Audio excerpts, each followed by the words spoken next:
Hello and welcome to another edition of Forkful of Noodles. I'm Krish Mohan. Death. It's at your doorstep. Death is the guy that shows up to any party, eats all the dip, spills the punch on the sound system, and blows the board, and the party gets shut down, and we all have to go home. Human beings are scared of death. Well, some of us are just uncomfortable by the idea.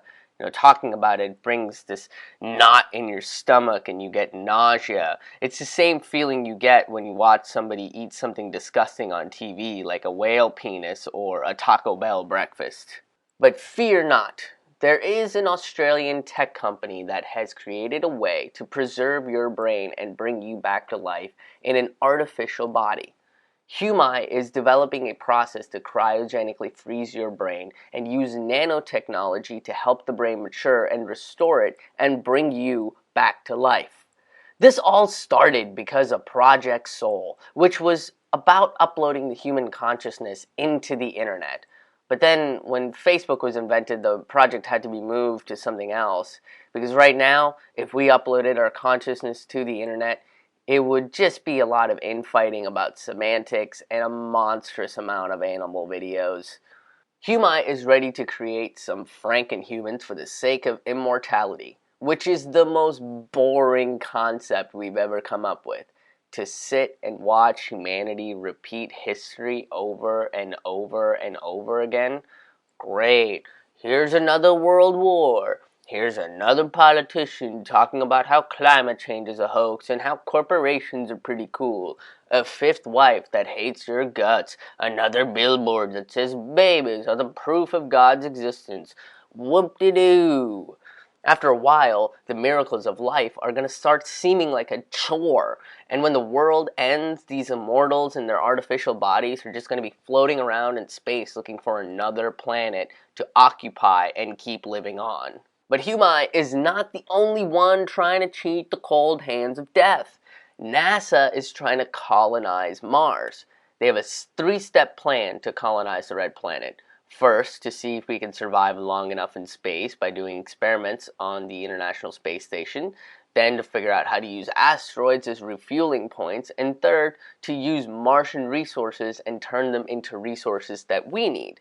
And all of this is done so that we don't have to live on the crumbling surface of the Earth, a crumbling that we ourselves have started.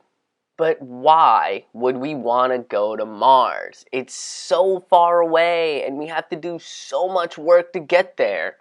Because apparently we found the fountain of youth on Mars and we're doing everything we can to get to it.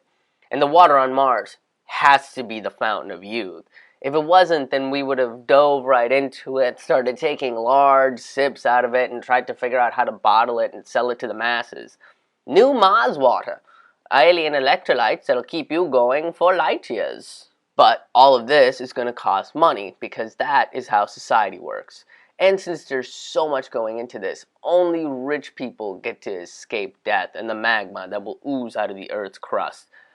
Of course the rich are going to want to escape death and look for immortality. The rich like their stuff and they don't like the idea that they'll have to donate or share it when they're gone. So if they find a body that will last forever, they can take that zebra rug and lay it down on a piece of Mars that they bought for themselves to see if Total Recall was accurate or not. Humai, on their website, says that they're planning to partner with some life insurance companies and work on payment plans. Great. So you can cheat death, come back, and then pay off loans you took out to cheat death? Awesome. That's what you want with immortality. Death forever. Paying off that interest. You can't even off yourself to escape those debts because your brain is encased in some super futuristic metal that is unbreakable. Sure, it would be super cool to hang out with some of the greatest minds of the 21st century forever, but more than likely that's not who's going to go through with this process. If you're going to grant immortality, then it should be worth it. If you've tried to do your best and do good for mankind, then you should be eligible without paying for it. But all of this goes against some of the biggest forces of the universe. Death, much like everything else in the world, is a choice that nature makes for you. When nature says it's time to go, you don't have a second say. Just ask the dinosaurs.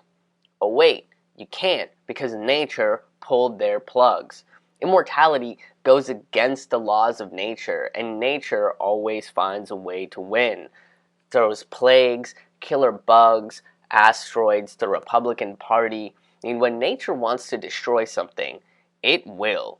So even if we found an indestructible body, nature will probably devise a virus that'll eat through the outer layer and get to the gooey center. When it's time for humanity to go, we won't have much of a choice. Rather than focus on how to never leave this plane of reality or escape the crumbling planet, we should be focused on repairing and discovering what we have left of this planet. We've only explored 5% of the ocean. We don't know how simple technology works, and we're unsure of how to convince millions of people that science exists and works. But immortality doesn't lie in you physically being here. It's in the work you do and what you leave behind for future generations. Those that leave a legacy behind are the true immortals. The choice lies in the fact that you choose your legacy to better mankind or just yourself. You could forever be known as the guy that reversed climate change or the person that just ruins parties for everyone.